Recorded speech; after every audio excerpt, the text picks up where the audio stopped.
Hi, everybody. We're going to give it about 30 more seconds to let people join, and then we'll get started.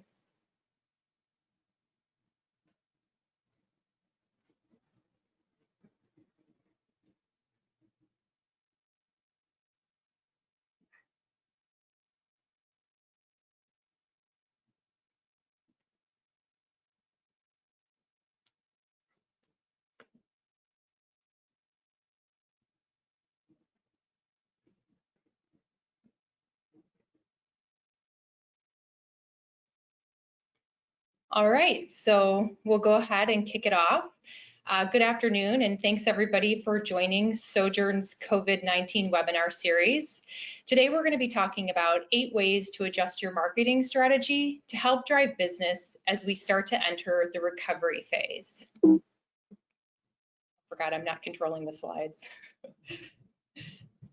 I'll give you a brief introduction of myself before I pass it over to my colleague and our guest that we're very grateful to have joining us today. I'm Katy Gallagher, and I look after the commercial sales team at Sojern for the APAC region, and I'm based in our Singapore office. Pritika? Good afternoon, everyone. I'm Pritika, and I'm Sales Director here for APAC at Sojern, part of Katy's team, and I'm very excited to be here and share some insights and marketing strategies with all of you today. Hi, and I'm Pierre. I'm the Corporate Director of Digital Marketing for Centara Resorts. I'm based in Bangkok, Thailand, and thank you very much, Sojern team, for having me today.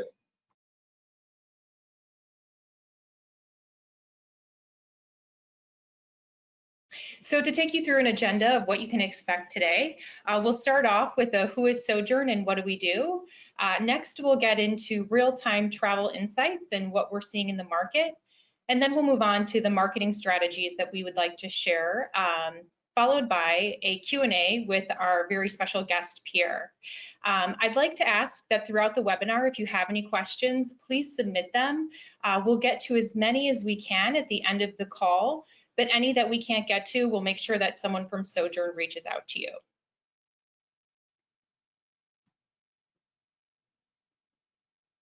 So for those of you that don't know Sojern, we're a travel marketing company, and we empower our marketers and advertisers through the use of data. So we partner with a portfolio of travel companies so that we have access to real-time intent signals. So that means that when travelers are going to our data partner sites and entering in their origins, their destination, their dates of travel, that's information that we're able to collect, and then our engineering team is able to take those intent signals and build out additional audience segments so that you know who you're targeting, whether it's a family traveler, a luxury traveler, a leisure traveler. And all of this information and all of these audiences and intent signals are going to help our travel advertisers and non-travel advertisers as we go into the recovery period. Sojern is a global company. We're headquartered out of San Francisco, and we have offices across the globe, including across North America, Europe, Middle East, and of course, here in APAC. With that being said, I'll pass it over to Pritika. Thanks for that, Katy. So I will be running through some key APAC travel insight trends.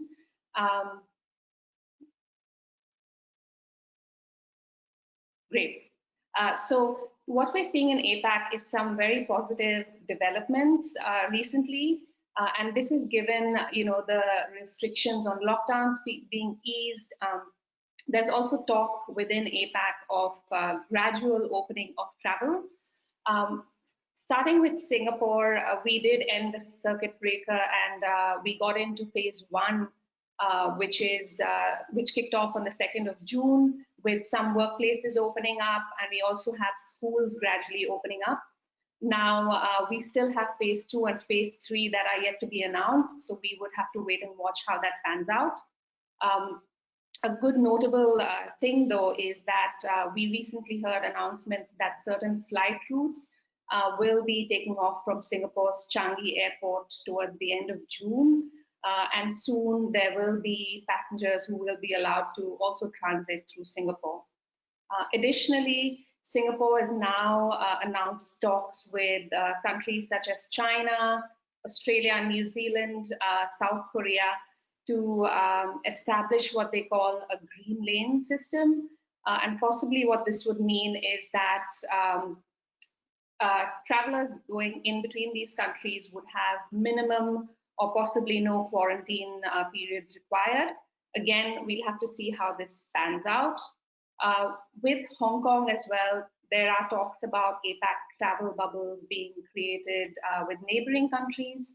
And the first of such a talk that will be held is an advisory board that Hong Kong has set up to present to Australia and New Zealand on how they can come up to a mutual agreement on quarantine policies.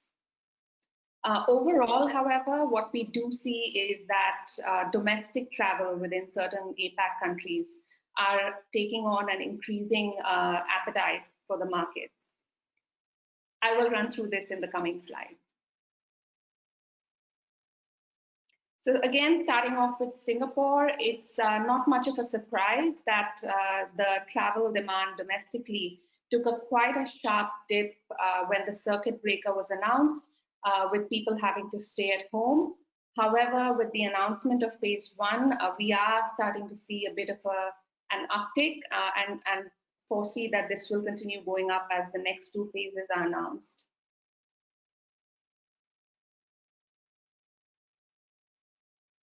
An interesting thing that we did find within our data is that the domestic demand for luxury hotels within Singapore has started seeing an increasing trend. And this could possibly be because, we have been staying at home for quite a while now, and people are looking at avenues to find staycations and just pamper themselves, spend some time with their loved ones and families.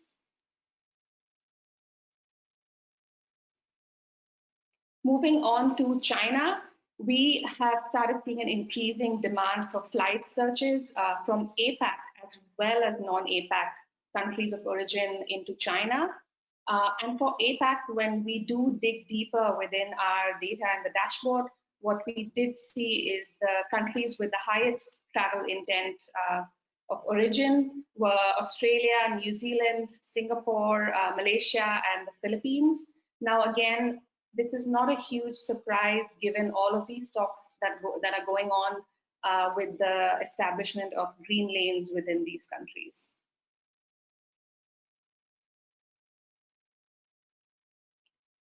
Thailand domestic hotel trends have started seeing an uptick as well. Phuket International Airport recently announced that they would be reopening for limited domestic flights as well as tour boats and ferries to go in. Now, again, there are talks of lockdown measures being eased further within other cities in Thailand, and we foresee that the domestic search trends and booking trends will continue going up as these measures are eased in the coming weeks and months.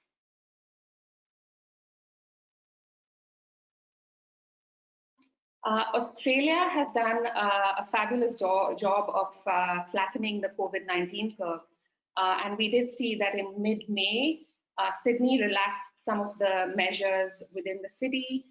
Some businesses were allowed to open up, as well as restaurants were allowed to open up with some controlled measures. Now, within Australia, there are some states that have allowed intrastate travel, and we're also seeing interstate borders being opened up. And so, again, going back to the demand going up, this continues to go up within our data, with people wanting to get out and have and explore and have a change of scenery.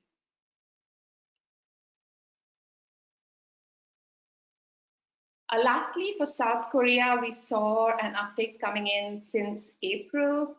There was a slight dip in between, but nothing really to worry about. Domestic travel trends continue to go up for near-term and long-term check-ins.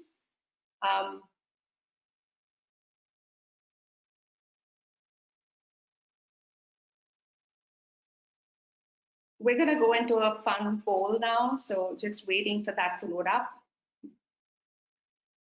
It will come up on your screens very shortly, so please do vote and answer the question, which is, if you could bring one thing from the office to your home, what would it be? Would it be your coffee machine, your chair, a ping pong table, or your whole desk setup? We give this a few seconds.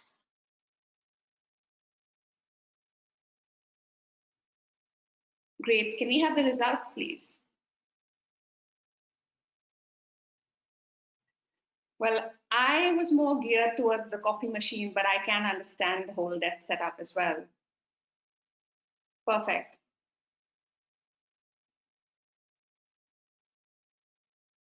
I was going to say my chair. As you can see, I've given myself a standing office because I miss my chair so much. Or all of the above. However, I don't have space for a ping pong table. We'll now go into the 8 marketing strategies for recovery. Katy will kick this off with the first 4, and then I'll be taking over the next 4. So Katy, over to you. Great. So the first strategy that I wanted to cover that we've seen partners implementing and that we'd like to suggest is having a COVID-19 information page. This is important because movement in place orders and lockdowns are changing via country and via state so quickly that in order to capture a piece of that post-COVID pie, when consumers are able to get out and travel, you want them to know what to expect. And I think it's letting them know what to expect and setting the scene for the new norm. I saw an article this week that Scoot Airlines, the budget carrier in Singapore, is going to be limiting baggage cabin weight, and there's going to be changes to how you choose your seats. So it seemed quite jarring, but then at the same time, it's setting the scene for what can you expect when we're back in the market. And I think that's good to get that information in consumers' hands ahead of time. For instance, Centara Hotels and Resorts, I was at their website. They very clearly indicate that they have a hygiene safety program that's in place that's certified. So you know if you're visiting one of their resorts that it's part of a certified hygiene and safety program to give you a sense of peace of mind when you're going there. And finally, I was at Korea Air because I booked a flight pre-corona for later this year on Korea. And right on their homepage, they've got a hyperlink to take you to their COVID information. They have updates on their routes. And they've also indicated that if you're one of their premium members, they're going to extend your premium membership an extra 6 months because you haven't been able to fly due to COVID. So I think these are good examples of what companies throughout this region have been doing in order to set the scene and give the proper information so travelers know what to expect once they can get back out there. There I go again. Next is, how do you reach your customer, your domestic, your regional, and your international traveler? Based on the way that consumers are going to start traveling, it's going to be domestic, short haul, long haul. So it's important to know who's your market today and who's your market going to be in the future, and then select the channels and the audiences in order to get in front of those travelers. Remarketing is going to be really important as well. I foresee the space is going to look very crowded once brands are able to open up their doors and open up their airlines and open up their destinations. So you want to make sure that your message is in front of travelers. There's a clear idea of what's the promotion or what's the availability.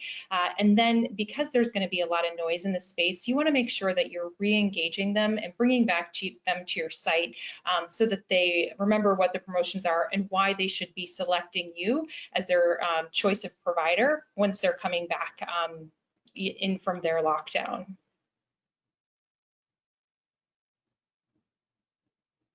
Next is connecting with your government or local tourism board. A lot of times, museums, hotels, attractions and services, integrated resorts, they'll have a partnership with the tourism board. So there can be an opportunity to run a co-op campaign whereby everybody's putting in a bit of budget, and then you're getting a bigger bang for your buck, and your campaign is able to reach a much broader audience. So this is a great way for destinations to come together, especially in a time of COVID or a crisis or emergency. and understand who is coming to the destination, who do they want to target, and how can they pool the budgets they have available to make the most of those dollars across the country rather than each working individually.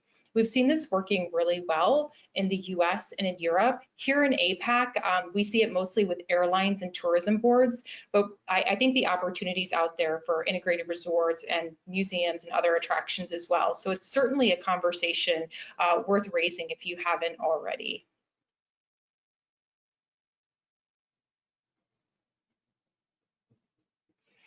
And identifying your drive segments. So a drive market is typically under 4 hours. It's between 200 and 350, 400 kilometers. And we've seen drive and camper van holidays start picking up demand in Australia and New Zealand. I think we'll see something similar in Malaysia now that their movement in place control is being lifted. Japan, where there's going to be the possibility for a lot of domestic travel. So if you live in a market where drive holidays and camper van holidays are something that is going to be big with that staycation audience, this is really important to understand who's your local traveler. Going back into your database, maybe in targeting consumers that live nearby and have staycationed in the past, pre-COVID, or going out and geo-targeting those consumers that live within a 500-kilometer radius, even a 1,000-kilometer radius, if that's an option in the destination you're in order to get in front of them. This is something that's valuable not only for hotels, but for auto rental, camper van, or even short boat holidays that are coming back. So this is something that we've seen a high bit of demand for as well in some other regions and starting to grow here as the restrictions are starting to lift. And I'll pass it over to Pritika. Great. So repurposing your hotel rooms, I think it's now more than ever is going to be key to how customers book with you. Now, we do understand that leisure travel segments won't come back up as soon given the restrictions on travel. However, we do see that essential and business travel will start picking up sooner than leisure travel. And so doing things like creating a 14-day room package for travelers who need to quarantine themselves, giving them a little bit of a touch within the room, creating a comfortable workspace, for example, or having a scanner installed, in-room workout equipment can really incentivize these travelers to further book rooms with you.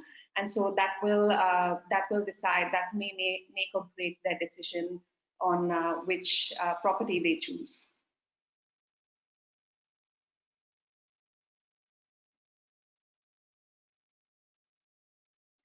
Promoting flexible reservation policies is another one. We're seeing this happen a lot, with hotels incentivizing postponing. And most recently, I've come across quite a few articles now that resorts and hotels in Bali are creating a whole lot of packages such as F&B vouchers, discounts, wedding packages, and also pay now, stay later discounts, where they're giving potential customers a validity period of up to 2 years to come and stay at their properties. So essentially, what this is doing is reassuring your customers, that they're incentivized to book, and if there is an uncertainty that pops up, they can always postpone rather than cancel and lose out on their money. And at the same time, you as a marketer stand to gain as well, because you do get forward bookings from all of these travelers.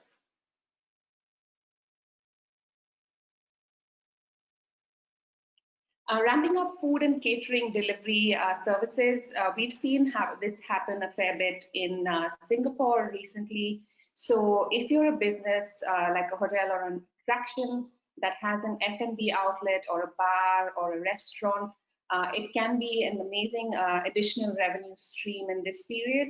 Of course, we have to keep in mind, like Katy mentioned in the previous slide, there needs to be clear messaging that goes across to potential customers that cleanliness policies are in place, and also that all the staff that are operating within the facility are fully trained and equipped to handle food and safety measures.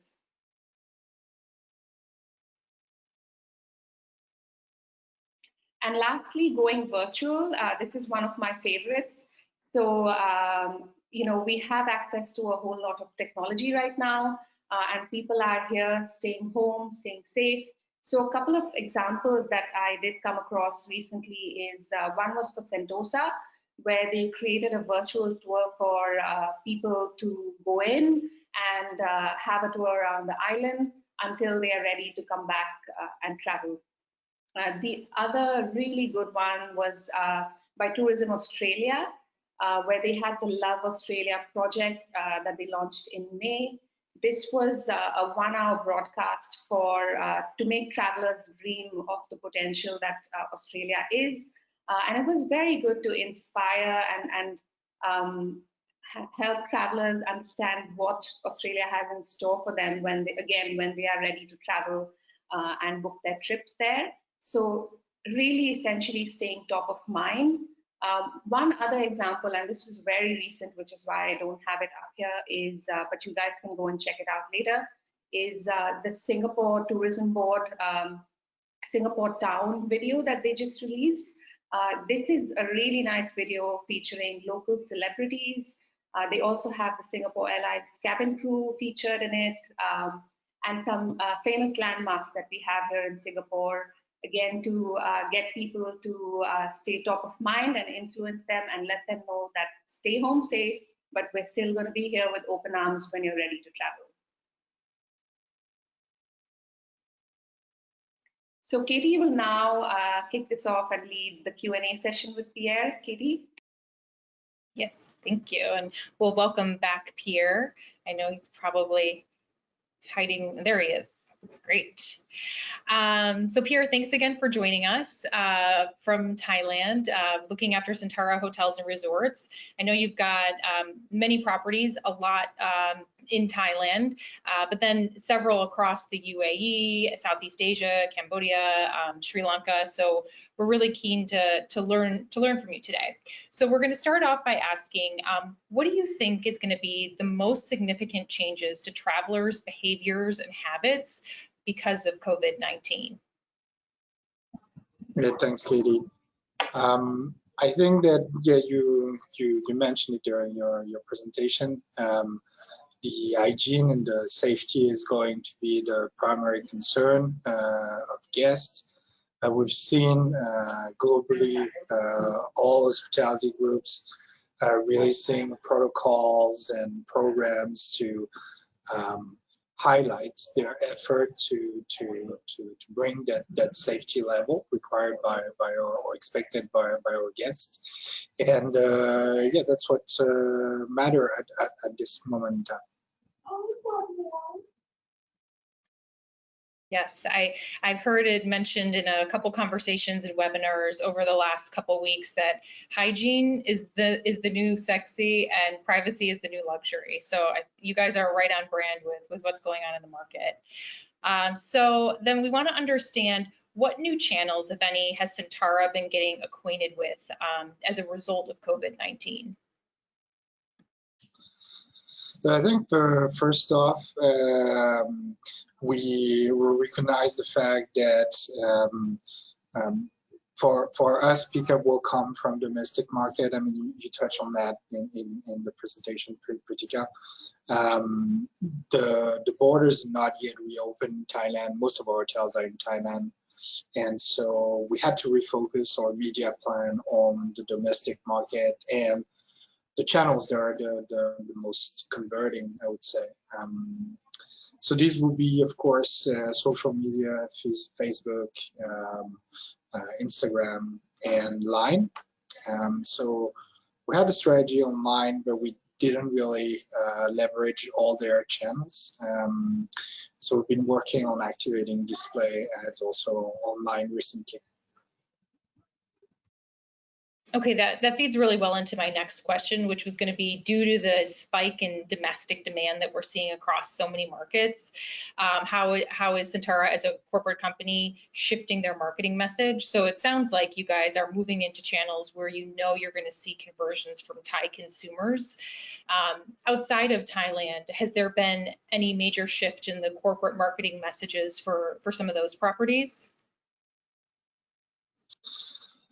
So outside of Thailand, not really. I think we're for international market, we're still like in the same mode that we were when the entire country went into lockdown, which is trying to build awareness, trying to stay on top of mind of our customers. And we released like several initiatives around how we appreciated the work of the health workers. We wanted to demonstrate also core values. We released a series of videos that they were about staying at home. So we had lots of like cooking recipes with our chefs, and we had like DIY spa treatments and things like that. And for international market, we're very much in the same mode. For domestic though, we have a few destinations they have reopened. So mostly the one that are driving distance from Bangkok, Rahin, Pattaya, started to reopen, and we see like the last couple of weeks, well, the last 10 days, a surge of bookings. Actually, the conversion rate on our website has been really, really high. I think it's a trend because I was exchanging with other distribution partners and hospitality colleagues. We see that like brand.com is really like a dominant channel right now.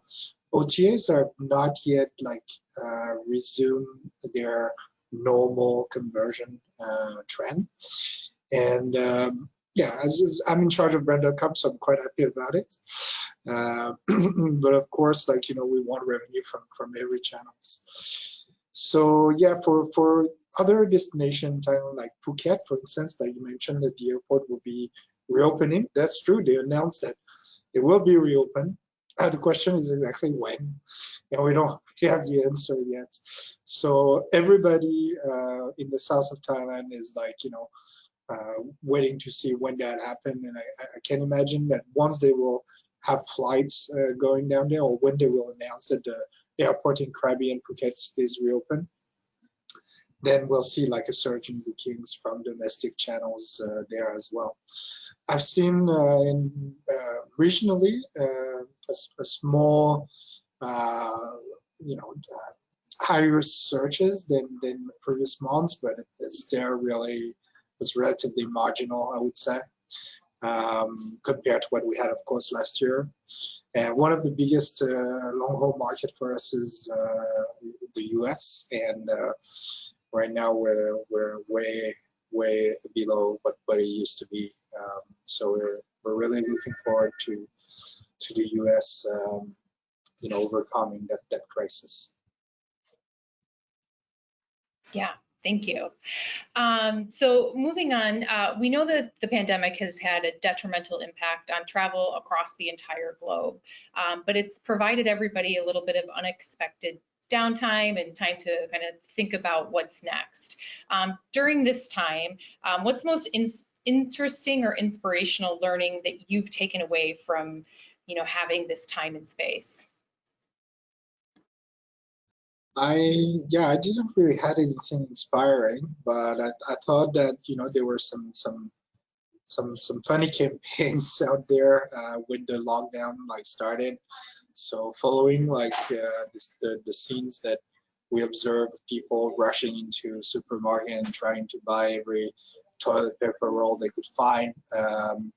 Some brands like play with that, and yeah, there was this campaign of IKEA where it was like sort of like a blueprint montage sheet, and it was like a house, one, oh, there it is. Yeah, well, the house, the key, the lock, and 100 toilet rolls. I thought it was pretty funny. Yeah.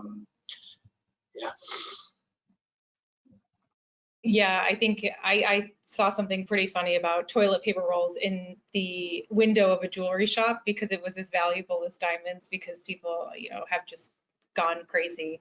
Uh, but I've really enjoyed seeing the resilience of so many brands. Like you said, you're doing DIY spa and DIY cooking.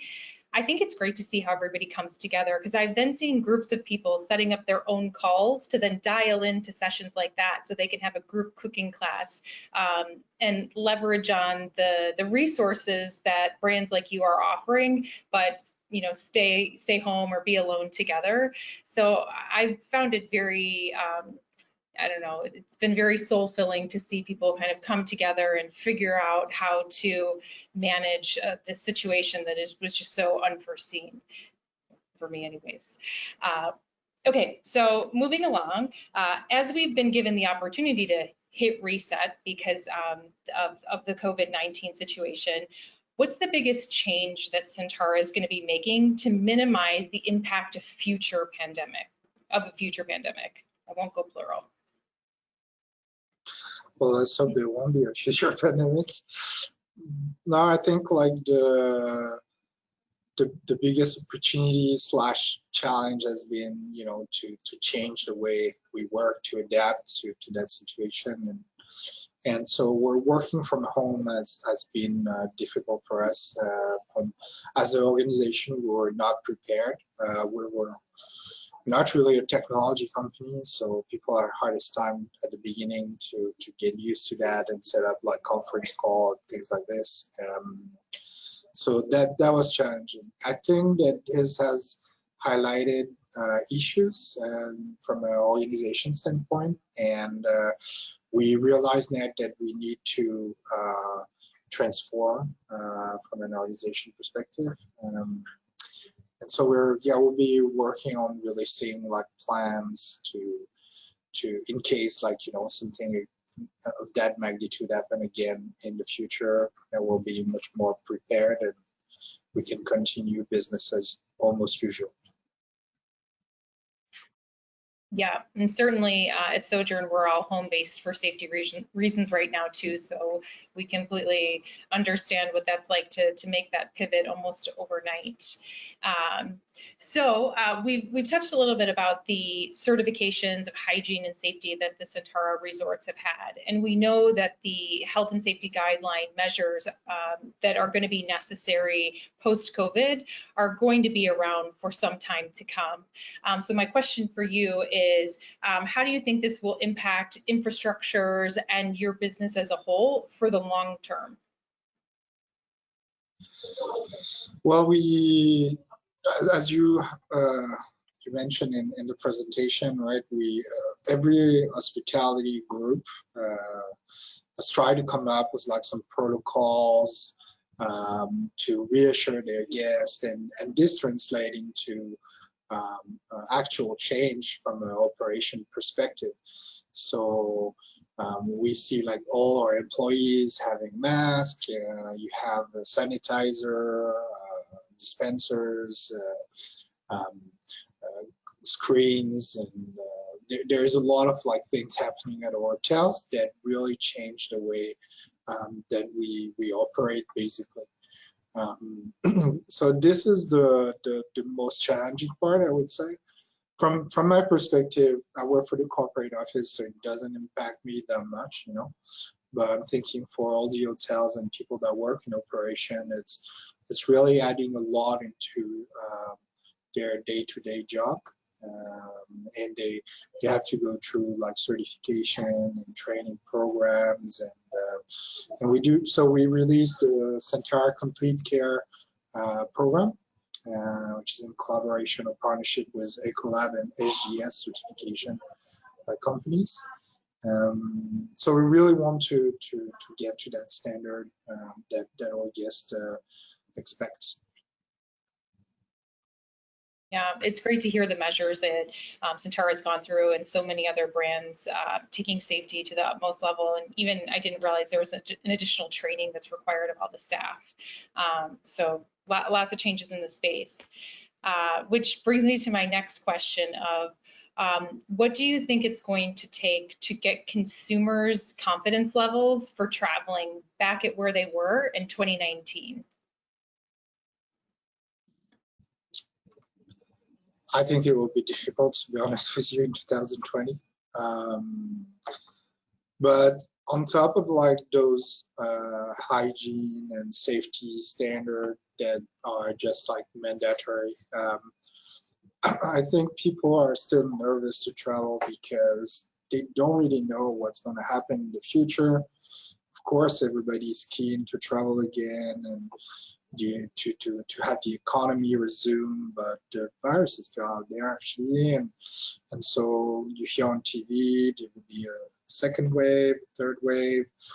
So I think it's really important for travel companies and hospitality companies to take an approach of like full flexibility. Cancel anytime, amend your booking anytime, travel in the future when you want, how you want it. This will be really key, I feel. Like you don't want to have like cancellation penalties or things like that. Like you want to make it the most easiest for people to give them complete assurance that, you know, if anything happened, you're not losing your money. You can get your money back, or you can change your booking the way really you want it. So this will be an important factor to try to, you know, overcome that crisis. But yeah, as I said, for us, 50% of the revenue online comes from overall long-haul markets. So for those markets, it will be really challenging. Even if you give like full flexibility and stuff, we may still not get to where we were before. And of course, like COVID-19 had a tremendous impact on the economy. A lot of people lost their jobs, and so a lot of people will be, even if you give them like complete reassurance, they will still be thinking, oh, I gotta save money in case like something goes wrong, I lose my job. So that will take like quite some time to fully recover from that. Yeah, I think you touched on an interesting point. You know, when I was thinking about the question to ask you, I was thinking, how do we get life back to the way of 2019? But we're not going that way. So I think it's important. We're not going to have consumer confidence what it was in 2019, but what you can do and what brands can do is give a consumer confidence in what they're booking and what the terms and conditions of that booking are. And if they know they can get on the phone or chatbot and talk to somebody, if there's flexible cancelability, flexible stay dates, that's where the confidence is going to come from. They may still, you know, be a little bit weary about all the scenarios that are out there, but they'll have confidence in the brand that they're booking with based on the promotions that you guys are outlining. So I think that is really a great point that you highlighted. So that brings me to my last question and my most important question, and I think what everybody is probably wanting to know. When it's a possibility, what's the first Centara property you want to visit and why? So yeah, after almost 3 months in full lockdown at home, I'm really looking forward to some beach time, you know, a little cocktail on the beach. So yeah, so I think I'll be in July. We may get like our delayed Songkran holidays, which is the Thai New Year. It was canceled. It's always like huge festivities in Thailand, and yeah, it was postponed to you know, a later date, and the government is now thinking to give the holidays in July. So probably in July I'll be going to Phuket, Centara Grand Phuket, which is a lovely property right on Cowan Beach, and I'm also thinking to spend a few days in Centara Grand Krabi. I'm really looking forward to that. Wow, I'm very jealous. The last flight I was on was actually in Thailand. I went to Samui for Chinese New Year, and I didn't realize I wouldn't be getting on another plane for quite some time. So those sound like great destinations, great properties, and I'll look forward to hearing about them. And hopefully you can go in July with those holidays. Pierre, I can't thank you enough for joining us and sharing with us what you and your team are doing and what Centara is doing across the region. So again, thanks for being here. And we're coming up close on time, but I saw some pinging coming to me over the call that we got a lot of really good questions. So we want to take some time to get to a couple of them before we wrap up. So I'm going to pass it over to Pritika to answer a few of the questions before we close out. Thanks, Katy. Yes, we do have a few questions that have come up. One of them being for businesses that target Asian travelers to the US and Europe, what is your best advice at this point? So I'd say there's a number of things that you could do. For example, if you have a member database, sending them e-newsletters or EDMs and keeping in touch, not so much as a hard sell, but more as empathetic messaging that you will be there for all of these travelers when they're ready to travel. The other thing is, what we discussed in going virtual. So if you're a tourism board, for example, or if you're a tour activity, for example, inspiring these future travelers with what is on offer in terms of experiences will be another good one. Or creating in-home experiences for them before they can really take off and get to travel. I'd say the other one is something we also touched upon is having flexible cancellation policies, given the uncertainty that we don't really know when travel will take off within these regions. And so giving cancellation policies or a longer validity period for these packages would be key to capturing your market share. I hope that answers the question. I think we have time for another one. So this is something that was discussed within the Q&A with Pierre as well.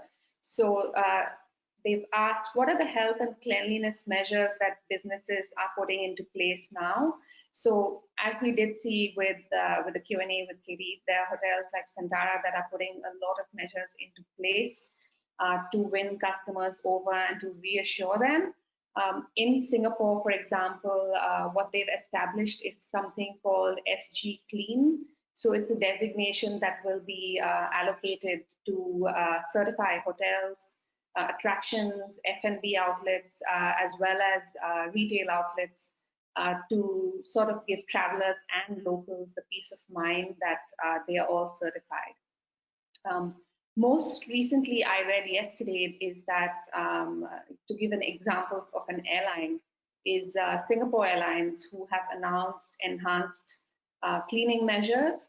So some things such as they used to hand out hot towels which were reusable. However, they're now moving to packaged wet towels which will be disposable.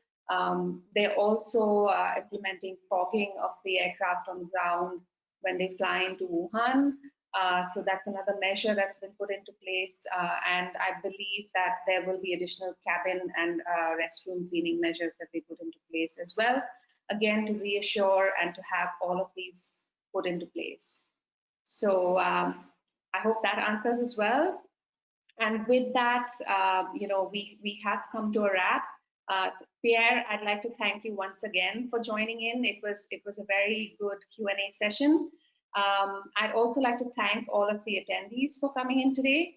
As Katy mentioned at the start, all the questions that we've been unable to answer, we will get in touch with the answers via email. You will also be sent a recording of this webinar, and it will also be available on our blog. So thank you and have a good afternoon, everyone. Thank you, Team Sojern.